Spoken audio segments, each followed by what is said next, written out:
Well, good morning and welcome to Classify, Monitor, and Contain, finding a DLP strategy that works for you. Before we start, we do have a couple of housekeeping items to keep in mind.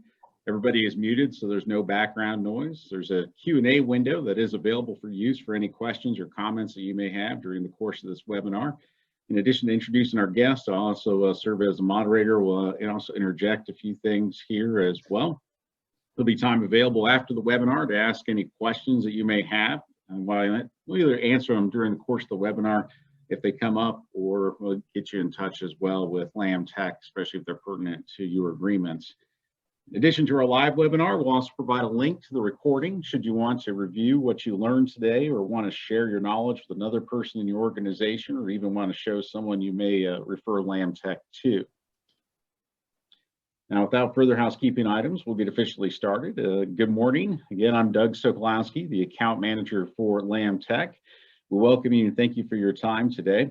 Now, we align IT solutions with your growth initiatives, and LAM Tech goal is to take care of your technology so you can focus on your day-to-day business and also stop expanding those problems and issues.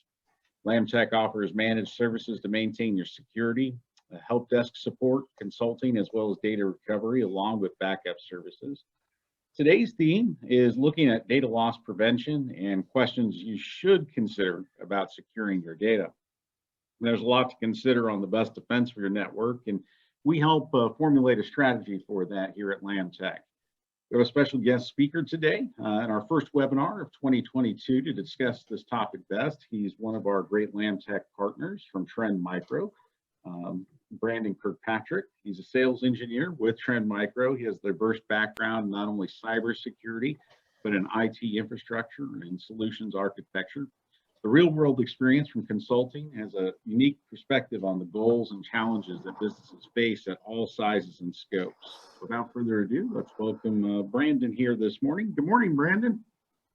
Good morning. How are you, Doug? I'm doing just great here this morning, ready to get into the nuts and bolts of 2022 and learn more about security and data loss prevention. Okay, fantastic. Let me go ahead and get this thing kicked off then.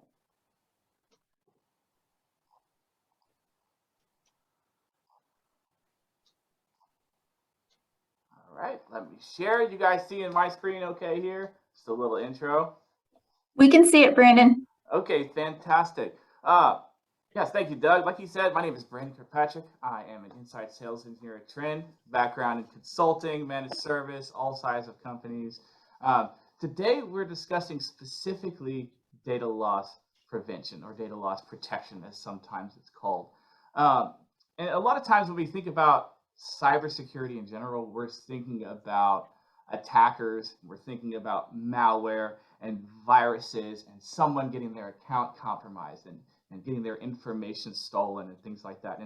And DLP is a subject kind of all of its own in that context, where a large part of what we're thinking about with data loss protection is comes down to your users. Someone would call them insider threats, but that's kind of a misnomer when we're talking about data loss prevention, because are they a threat or are they just accidentally exposing information they shouldn't? And that's really what the DLP conversation centers around. What about my processes and procedures, and what about what my users on my network are doing are unintentionally exposing sensitive data? And no matter what your business type is, odds are you've got some data on your network that you would consider sensitive. Like, this is data that I would really prefer if people outside the organization did not see. And sometimes you have compliance directives enforcing that. We talk about HIPAA for healthcare clients. You are required to make sure that there is certain sensitive type of information that is not exposed to the outside world, or is not taken from your network without your knowledge, or people shouldn't see it that don't have access, that shouldn't have access to it. And so, and then also in context of PCI. Credit card information, right? So if you accept credit cards at your business, PCI would like you to make sure that those credit cards are not exposed to any outside use. Okay. So The goal of this presentation is to give you some context, to introduce DLP for you and introduce a strategy that you can start to use if you haven't already been looking at this, and see how we can help you accomplish those goals with Trend Micro software. So, but first, we're going to dive into probably the most well-known DLP incident. You guys have probably heard this. It was affected in quarter 13. I'm sorry, it was 2013, and the company in question here was Target. You guys probably saw this on the news. Let's just go through some numbers that actually affected here. There were 40 million credit and debit card numbers that were stolen or leaked. Profits for Target dropped 46% during quarter 3 and the next year. The customers lost faith. They had reputation damage to Target, and their visits plunged in the next year. There was 140 lawsuits. An estimated total of 252 million was lost even before those lawsuits were even filed. And sorry, let's just zoom out here. Sorry about that. And there's an $18 million lawsuit that required them to hire an executive to oversee a new comprehensive data security program and redesign the whole process that they used to accept credit card information. So massive damage to a very, very large company. And you may think that's a huge company. How is this applicable to me? But the lessons we can learn from Target are applicable down to even a mom and pop shop that just is a bakery, but they accept credit card information. Okay. So I put 4 items up here that are keys about the situation with Target. Okay. The first, kind of the biggest one here is they passed a PCI compliance audit prior to this breach. What does that mean? That means that PCI auditors came in and reviewed Target systems, and they said, yeah, this is what we want. This is how you should be protecting your credit card information. Your PCI, your system for accepting credit card use passes a PCI audit. And so there was sort of a false sense of that they were protected because this audit was successful. So the second item here is that the unencrypted data was accessed in memory. So again, it kind of plays into the first point there. PCI compliance says, okay, the data as it's moving across the network, that's encrypted, it's unreadable. But actually on the systems that were accepting credit cards, that data was sitting in memory and it was unencrypted. And so that's sort of the vulnerability that was exploited here, right? Going further, those networks were not adequately segregated. So those two second and third points, those are related. There's unencrypted data in memory on these machines, and then that network was not adequately segregated from the rest of Target's corporate network. So that's how the unauthorized access was gained, is through that network. They were able to jump into the network, that the point of sale network, and grab that unencrypted data from the memory on those machines. That's how the attack took place. And sort of the fourth point here is that several previous warnings were overlooked. Okay, so they were notified that there was a data breach. Their Bangalore team was notified. They notified the teams in the States, and nothing was done. That's very specific to Target in that situation. But what we can learn from that is to take this seriously and start actually having these conversations, find out what types of data, and don't ignore the warning signs, and sort of just start this DLP strategy and get to work on it. Right? Cool. So next slide, we're going to go ahead and go over the strategy that we talked about and where we get the name of this presentation from. Okay? Cool. This is just an overview. This is a 3-step process. DLP in general is fairly complex, but we're simplifying it down here to 3 steps to help give you context of beginning, middle, and end. Okay. The first one is to classify. Okay.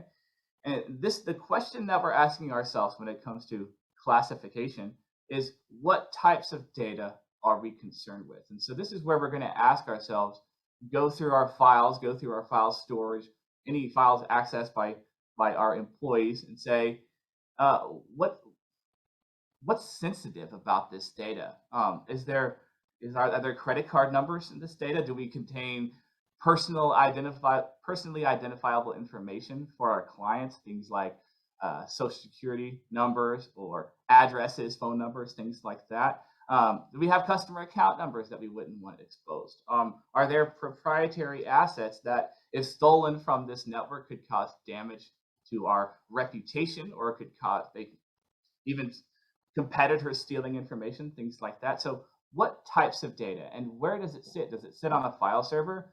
Do they have that? Is it on their local machine? Like, where is it being accessed from? It's necessary to go in and say, this is unsecured data and this is our secure data. And once you kind of have that, it plays into the next step very well. And that is to monitor for that data types. And to monitor for it, you really need to figure out how the information is being passed around, what's being done with the information, and where your potential data leaks are. So let's take an example. We're going to frame this in the context of, let's take a HIPAA client, right? They need to make sure that health insurance claim numbers are not unintentionally exposed, right? So maybe users internal in that company, they email back and forth, and sometimes those emails contain health insurance claim numbers. We have to figure out here, is that okay? Or is that an area that's potentially vulnerable?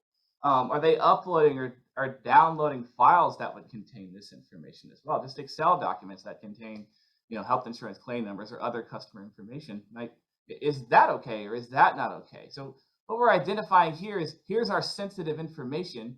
Here's how it's being used on the endpoint. And then the biggest decision that you're making in the monitor category is that okay, or is that not okay? Or an even bigger question, is that necessary, or is that unnecessary?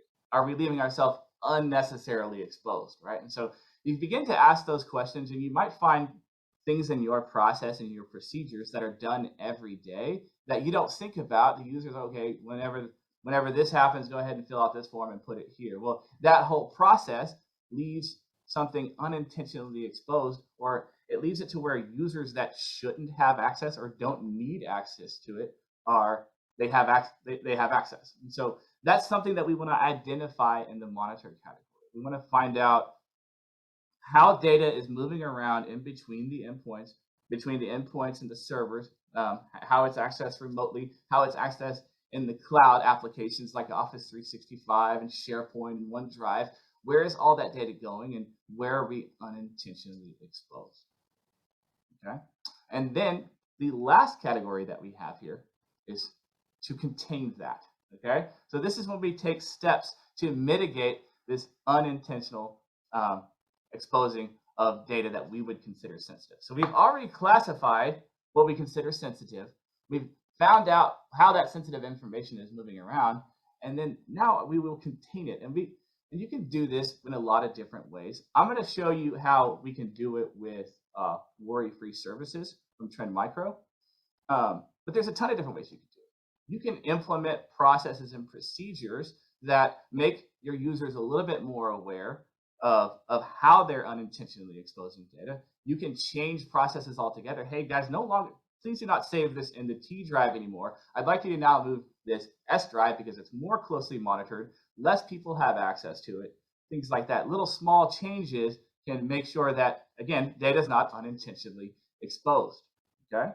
And also, what do you want to do when you have a DLP violation, when someone is not doing something that you said is a part of your standard operating procedure? Now, save it. Like in that example I gave, they're still saving it to the T drive, right? And so, what do we do to mitigate that and take care of that? So even though humans make errors, people make mistakes, but how do we protect ourselves even when those errors are made? And that's what really the contain section is. So quickly again, find out what type of data you want to protect.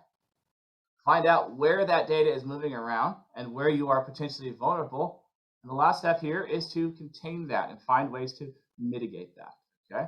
Also in the contain category, there's going to be user justification. It's nice to block or contain, but then also get feedback from your users. Hey, I understand that this is secure, but this is negatively impacting our performance, things like that. And then also how you actually handle those incidents.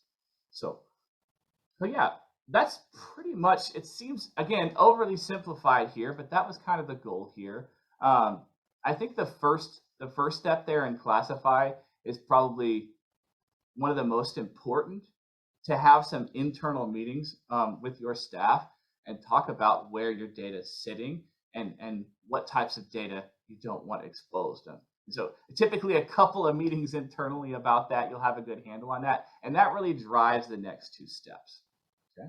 So with that, I'm going to go ahead and close out of this presentation here, and I'm going to open up WorryFree services, and we'll look at how we can accomplish, and we'll frame this in the context again of a HIPAA client, and we'll look at how we can accomplish some measure of data loss prevention using WorryFree services.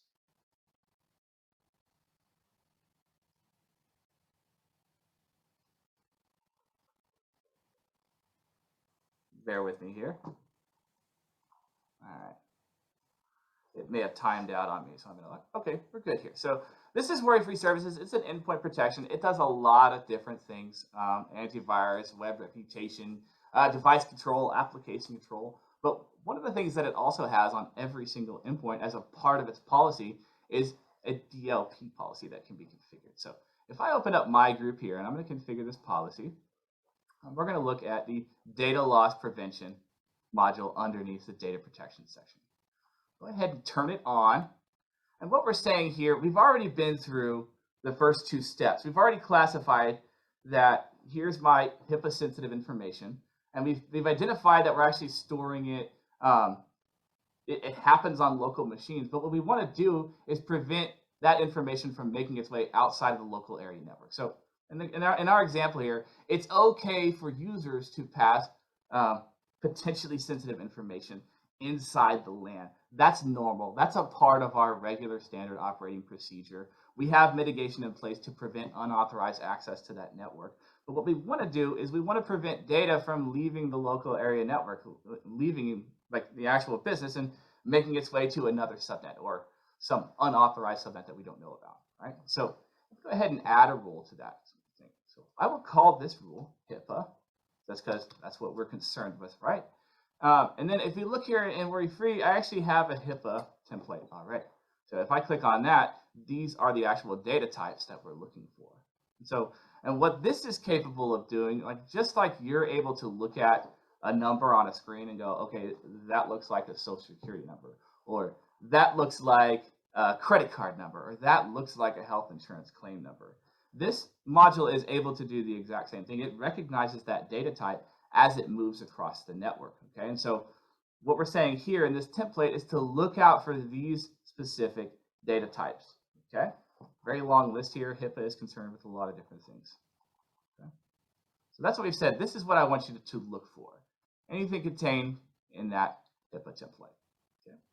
And the channel is where we're monitoring for it, right? So the second part that we've had, so sort of, if you think of this as classification, this is where we've classified the types of data that we're sensitive about. The channel is where we're deciding where we're going to monitor for it. Like what channels is it okay to pass it over and which channel is it not? In this case, we've decided that it's okay to do anything inside the local area network, but as soon as you go to leave that local area network, that business network, that's when we're going to call it a DLP violation. Okay, and so what I've done here is just left all these checked. We're going to make sure that no one can email potentially sensitive information, send it over FTP, either upload or download, or post it via HTTP, or save it to a server share, right? They can't IM it, right? And they can't also send it over webmail like Gmail or Yahoo. They can't send it there as well.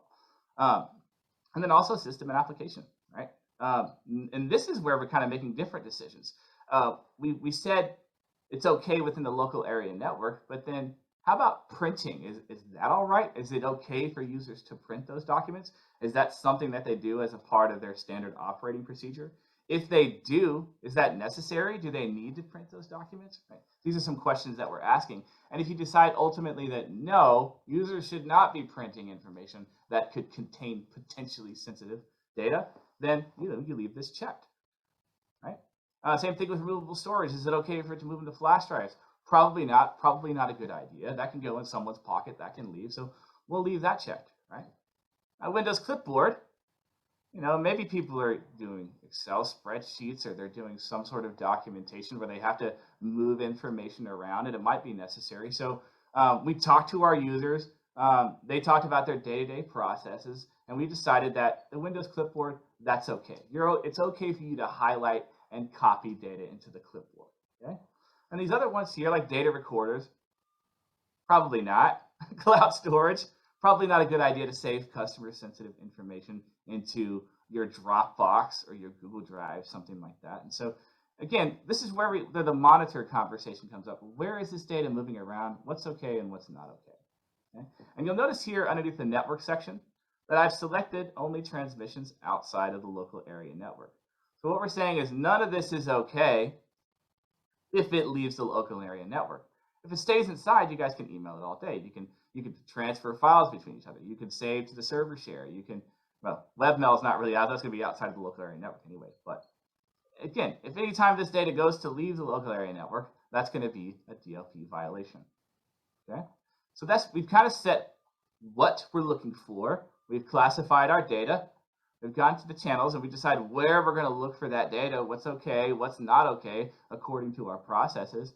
And then lastly here is to contain it. And so on the contain, there's sometimes that you don't actually need to prevent the communication. You just need to know that it happened, right?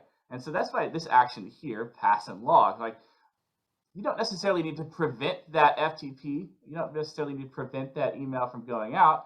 We just want to log the fact that it happened. So later on, we can do reporting around it. We can find out how much sensitive information is making its way outside of the local area network, right? That's one of the options. That would be in the contain portion of our strategy. But that's how we're making that decision. We're choosing to simply allow that to continue, but only log the fact that it happened so we can generate reports later on. Another action that we could take is to simply block it.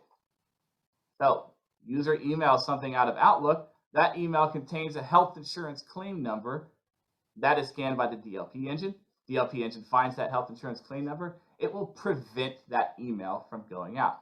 Same thing, prevent that file upload or download from happening. Prevent that save to a server share that's outside the local area network. And so now we've taken a measure to contain this data. Okay.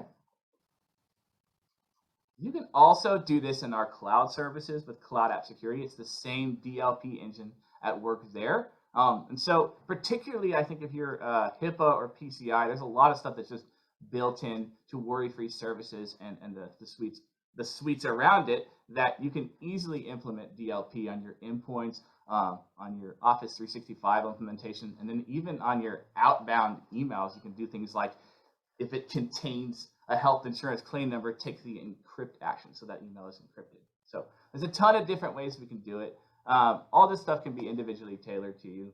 And yeah, that pretty much sums up what I wanted to show you guys today.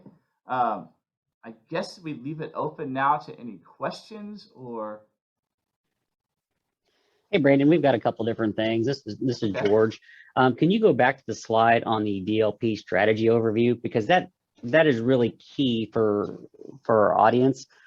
Absolutely. Many of our discussions with leadership of our nonprofits and businesses, we talk about strategy, and these three items right here, classifying and monitoring and containing, this is the crux of our conversations that we have. And Absolutely. we have a lot of people talking about why is it important to classify that information. And in a recent breach, we had a school, not us, but there was a school that was breached with ransomware, and they did not pay that ransomware, but the information was leaked out of all these records, and they weren't health records. They weren't, purchasing records. They were records on how to contact kids' parents. And that started a chain reaction of these ransomware gangs trying to contact these parents and elicit payments and information, more information about to steal their identity. Sure. And the schools, they've done their good job of classifying certain information, but not that part of it. And that was one of the things that stood out from that breach. And they weren't monitoring either. The particular breach that came in, there was what we call in our world shadow IT, and where they had particular file sharing services that came in, and that allowed that attack to occur. And so it really wasn't being monitored. So they didn't do an assessment of where they were vulnerable at. And then they didn't have, in that third part, when they saw the breach and they weren't going to pay the ransom, they failed to have a delegation of responsibilities. They didn't have that person that was in charge, that policy of, the officer, the privacy officer. Even in healthcare, we talk about HIPAA and having a privacy officer there doing that training. And so those three things are the key points that when we get talking to our prospects and clients, those are the questions that we get. And we use WorryFree. We use that product, and it's part of our strategy. But it really starts with leadership and understanding these three items right here and building upon that. Absolutely. And so one of the questions was involved with, where, we've got programs that get installed, we call shadow IT, but unsanctioned programs that get installed. How do they block that? Well, we can approve and deny some of the software packages from even being installed or running or transferring data just by that platform that you guys had that you showed. The application control, that's right. So I think that answers that question. And one of the questions was, how do you go about handing out those responsibilities? And it's really talking to leadership and seeing who fits that criteria, who can check the boxes and make sure that you're adhering to those policies. What's been delegated down to you as an organization, what you're responsible for, and what data. Even though a lot of our clients' data is stored in the cloud, whether it's Microsoft 365 or Google or even Dropbox, having a platform that can monitor and contain those breaches, and having somebody responsible for looking at that and saying, yeah, that is a good email, let that go through, or that data can be transferred. So I think that hopefully that answers the questions that we had in our chat. But those three items. This slide right here is the most important thing for key leadership to talk about. Yep, I would agree. This is an overall general strategy of how to approach that. There's going to be individual steps and individual line items that come up, but if you think about it in these three elements here in the strategy, it makes it easier to understand where the beginning, middle, and end is. So that was kind of the intended purpose of this slide. Cool. Well, anything else that I can answer or talk about or show you guys? I think that's all the questions that we had come up. Okay. Yeah, I don't see any more questions. I didn't see any more either. And again, keying on this page right here, the classify, monitor, and contain. And if you have any questions, feel free to let us know. We'll be glad to send that on to Brandon, or if it pertains to if you're a client, pertains to you and your agreement with us, we'll be glad to also help you out with that as well. But these are certainly some things that we look at, especially when we're talking with potential clients. So thank you, Brandon from Trend Micro, for his expertise today. We appreciate your time today to learn more about what to consider with data loss prevention. Again, if you're our current client, you want to see how what you learned today pertains to your agreement, feel free to call us after the webinar. And if you're wanting to learn more about LambTech and our offerings, you can also call me direct at 660-851-7342. And you can also learn more at lambtech.com.